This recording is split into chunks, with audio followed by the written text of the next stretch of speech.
Good afternoon. We have with us Daniel Treisman, who is professor of political science at the University of California. Thank you so much for being here with us today. Sure, my pleasure.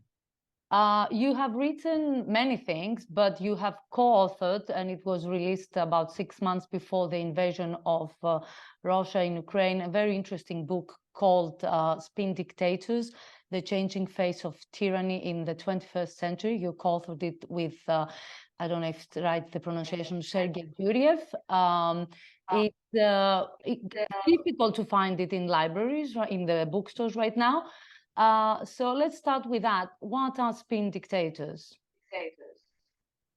So in the book, I argue that the dominant model of dictatorship has changed.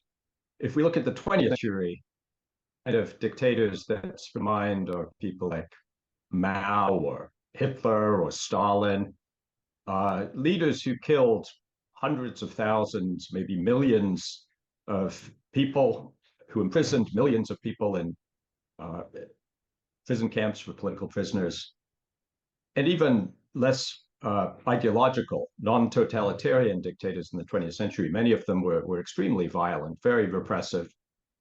So people like Idi Amin in Africa, or Mobutu in Latin America, the generals in Argentina, Pinochet in Chile, were responsible for thousands of deaths. We argue in the book that, and we call that kind of dictator a fear dictator. We argue that the trend has been away from that kind of very brutal, bloody, overtly violent dictator to a kind of dictator who uses much less overt violence, but still manages to consolidate power much to the same extent, removing checks and balances, eliminating independent institutions, co-opting or controlling directly the media. And the strategy of this new type of dictator is, rather than intimidating everybody, spreading fear, to manipulate information so that people actually genuinely support the leader. And part of this is pretending to be a democratic leader, a competent, effective leader who runs for election and is genuinely supported by the people, which sometimes is actually true. So we see this model of dictatorship, which we call spin dictatorship, really gradually taking over from the fear model, which doesn't mean that there are no fear dictators left. Of course, there are still some horrible examples of brutal dictatorship in Syria and North Korea. I would say in China, the Chinese use more modern techniques of spreading fear. So that remains, but the balance has shifted so that if you look at the cohorts of leaders that came to power in authoritarian regimes over recent decades, we see the percentage that we would classify as spin dictators rising from about 10% in the 1970s cohort of authoritarian leaders to more than 50% in the cohort that came to power in the 2000s. So a real shift in the balance to this more sophisticated, less overtly violent, but still completely authoritarian model of controlling the population. Which is a very interesting concept, which also help us, and we will talk about it later, to explain how Erdogan is perceived from some as a Democrat, whereas he's not really a Democrat, in my opinion, and to yours either, as far as I understand. But before we go to Erdogan, we will talk about the man of the day, of the hour, which is, of course, Vladimir Putin. Back in 2005, you co-authored also another paper stating that Russia at the time was a normal country and it wouldn't be a threat. And from then to today, we see a tremendous change. What happened there? Yeah, well, in the early 2000s, Russia, if you looked at a whole range of different statistical indicators, quite similar to other middle-income countries. So most middle-income countries, if they are democratic, are flawed democracies with limits on freedom of the press, irregularities in their elections, and high levels of corruption. Many problems which are just characteristic of most middle-income countries, which are associated with a certain stage of development, as I saw it. And Russia at that time was perceived by many as being a unique case because of its history.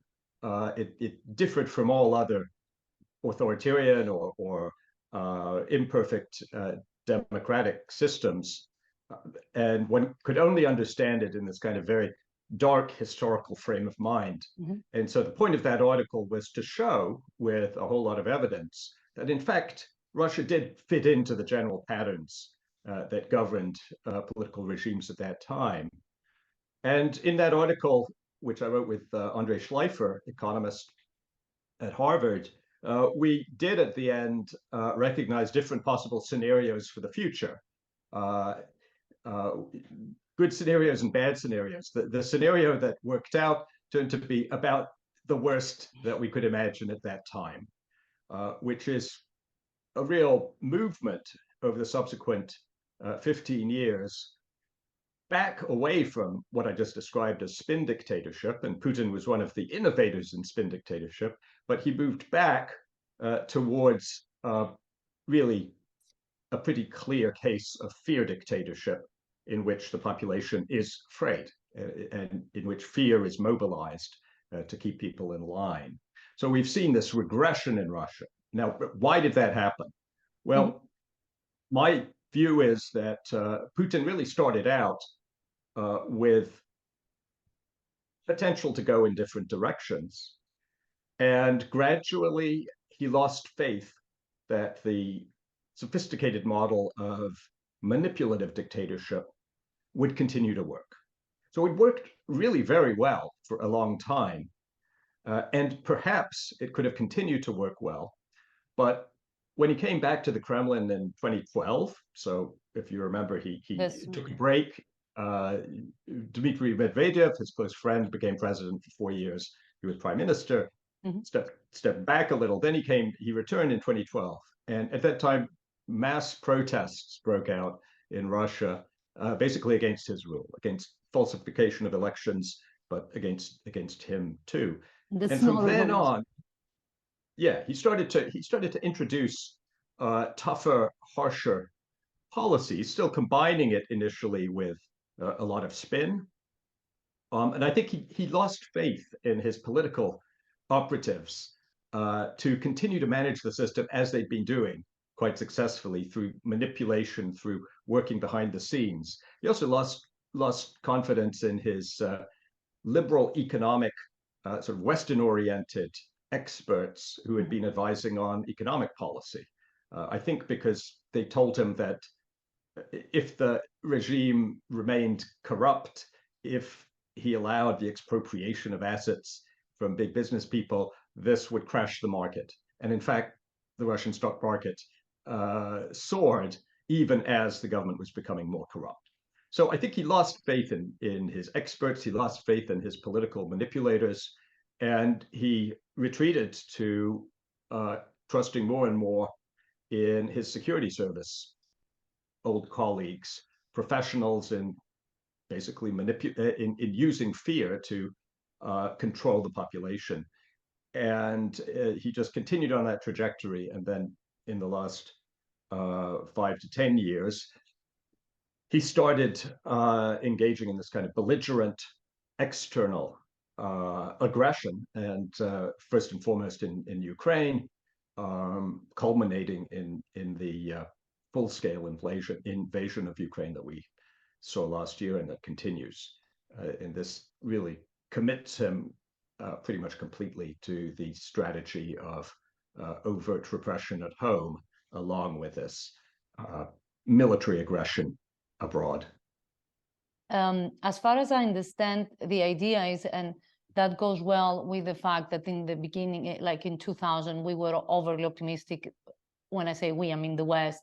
with Turkey, with Russia, even with China. I mean, that as long as they would modernize and have more wealth, they would become more democratic, which we saw in all three cases that it's not the case.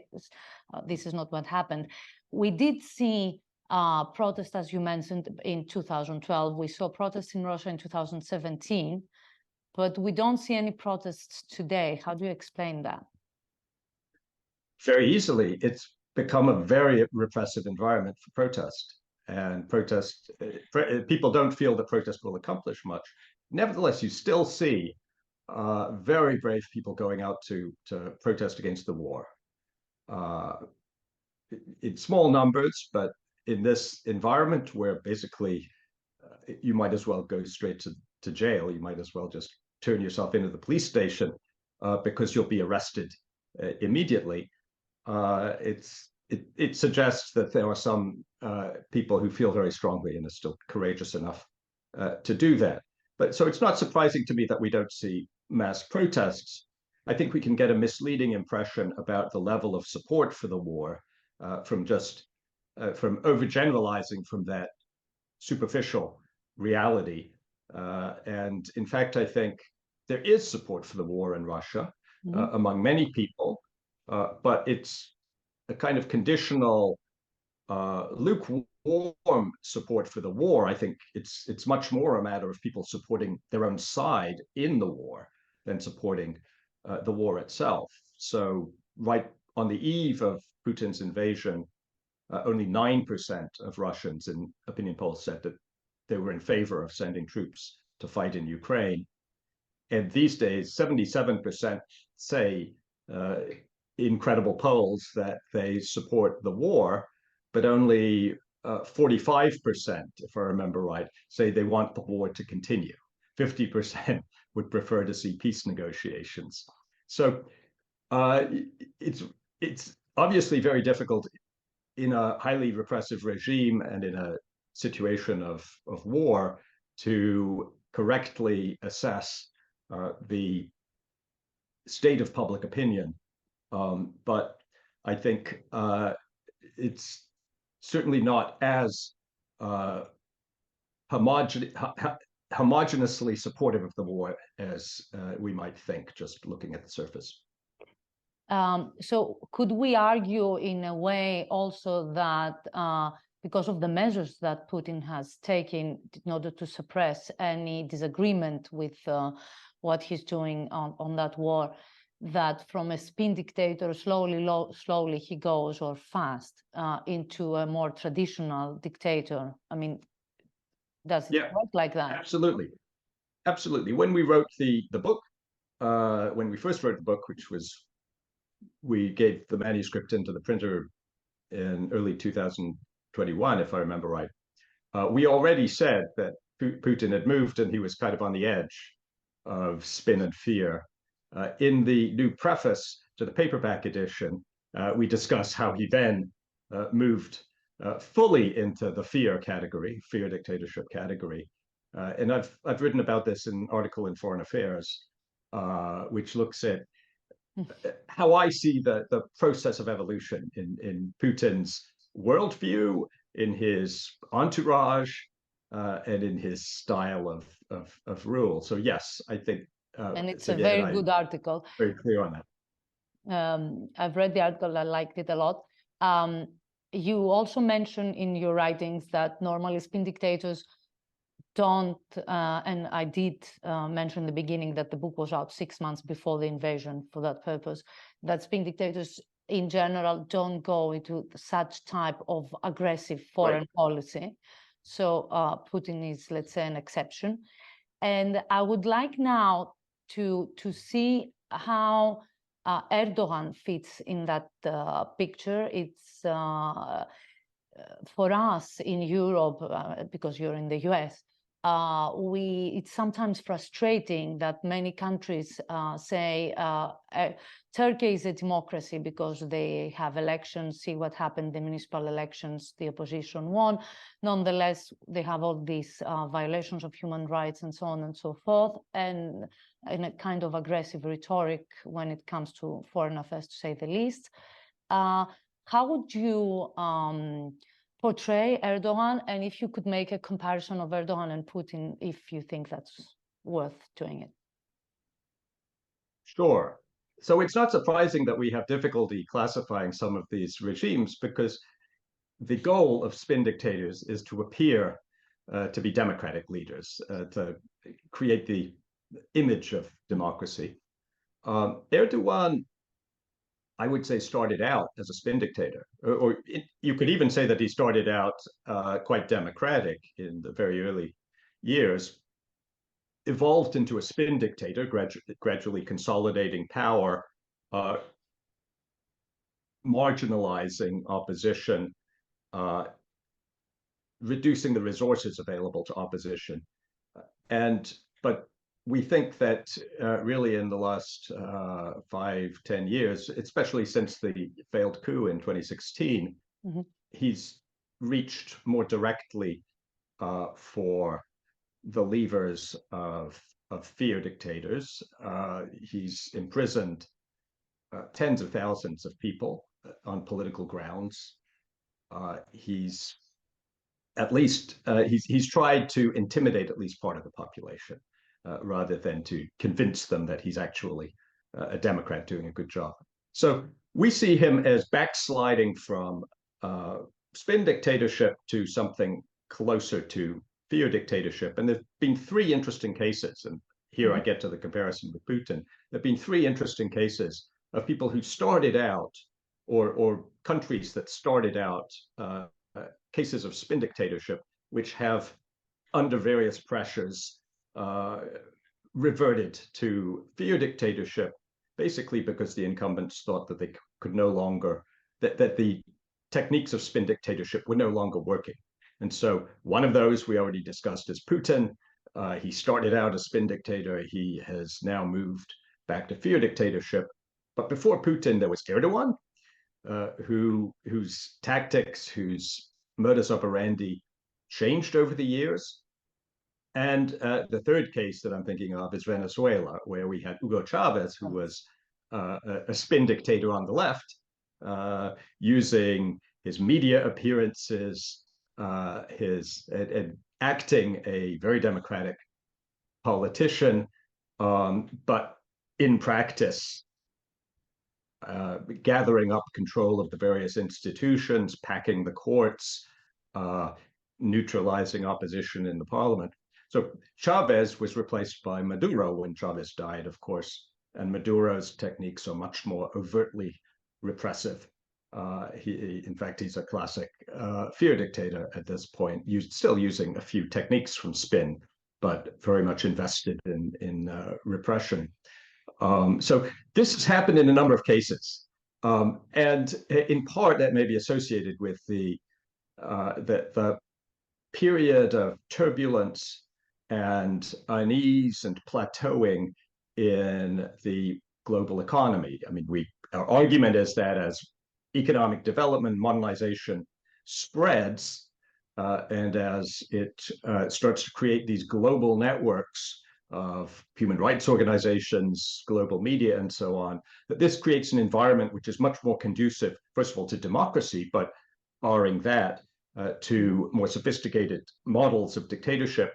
Well, that kind of optimistic, positive development over a number of decades has hit some bumps, let's say, has hit turbulence.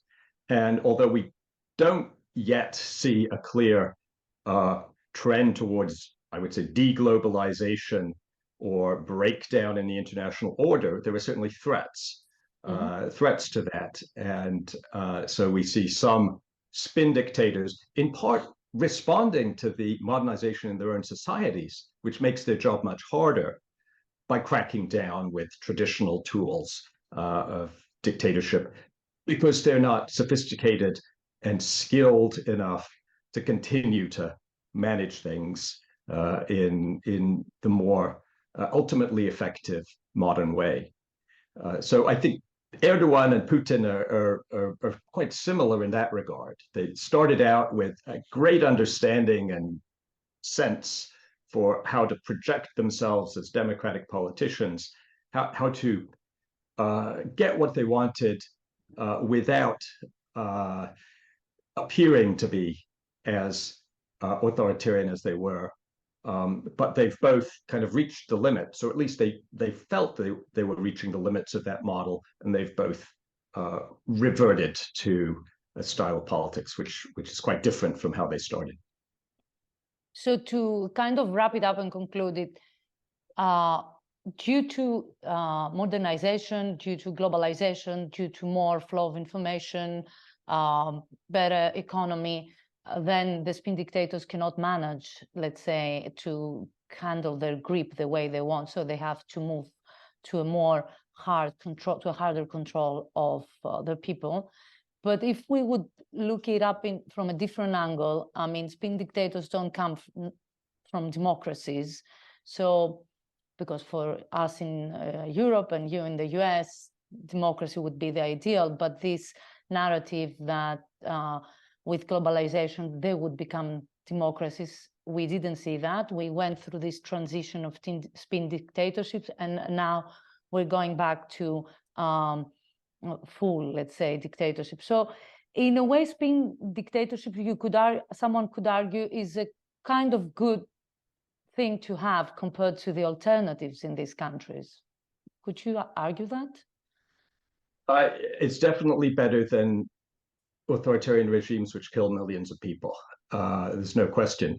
But I would say what's happened over the last, say, 50 years is we had an incredible increase in democracies. This is what's often called the third wave. So since the 1970s, huge increase in the share of democracies around the world. So from about 25% to more than 50% of countries. Now, more recently, many people have been talking about backsliding, about a crisis or a recession of democracy. And we've seen a bit of that, but we haven't seen a huge decrease in the proportion of democracies, a few percentage points at this point. So basically, we had this huge rise, then we had a plateau and slight decrease. Now, in the context of that, spin dictatorship becomes an attractive model for authoritarian leaders who see that the world around them is moving towards democracy, or at least much more than in any previous era, and who see the economic power and the kind of the global influence of the democratic world increasing. So in Africa, many countries wanted aid from the West, and that aid became a bit more conditioned on at least superficial democracy from the 1990s on. In other parts of the world, countries recognized that that economic success depended on integrating into the global economy, and it was much easier to do that if you were respectable in the West, if you were invited to Davos and taken seriously by Western leaders. So that was the environment in which spin dictatorship became an attractive model. Now, we're in this uncertain moment in the world economy and in the international system, where some people are seeing tectonic plates shifting and wondering if the order that's basically survived and developed since 1945 is going to crumble. And so I think dictators are questioning their strategies, and some are becoming harsher. Not all, I should say. There's still quite a lot of spin dictators who are still using spin dictatorship. I think about Orban in Hungary. I think about various leaders in Latin America. Tokayev in Kazakhstan, who took over from Nazarbayev. Nazarbayev was another early spin dictator. So there's still a lot of, and of course I should mention the governments of Singapore, which are extremely effective at maintaining control while keeping institutions that look pretty democratic at least from a certain distance.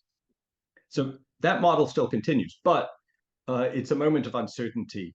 And in the cases where authoritarian leaders are coming under a lot of pressure, they are backsliding. Spin dictatorship is a kind of intermediate form. So as the world develops economically, as societies modernize, fear dictatorship becomes much more costly. And that's a point which it's important to emphasize. So we see Russia, we see Turkey, we see Venezuela. None of them is doing particularly well economically for various reasons, but in part because they've chosen a model of rule which makes economic development much harder. So there's a big cost to dominating society through fear, and it's largely the economic cost of failure in an economy, a global economy that's increasingly based on knowledge and services, new kinds of goods. So the countries that have slid backwards into harsher authoritarianism do that as a big cost, as a last resort, essentially, when they think there's no alternative. So spin dictatorship is this intermediate model which can work for a while in more modern societies. Eventually, the country either has to democratize more, or sometimes it'll revert back. That probably isn't a stable option for that long, indefinitely, because of the economic collapse that it often brings about, or at least the severe crisis. But to an incumbent at a certain moment, it may still look like the best hope of surviving. And since I live in Greece, we have the one neighbor, not so close, Putin, that has gone to the other way. We have elections in Turkey, hoping that democracy will prevail as much as possible. And it was very, very interesting what you said. And I will strongly advise everyone to read the book and your articles. And we thank you. I thank you so much for your time to be with us today. Thank you very much.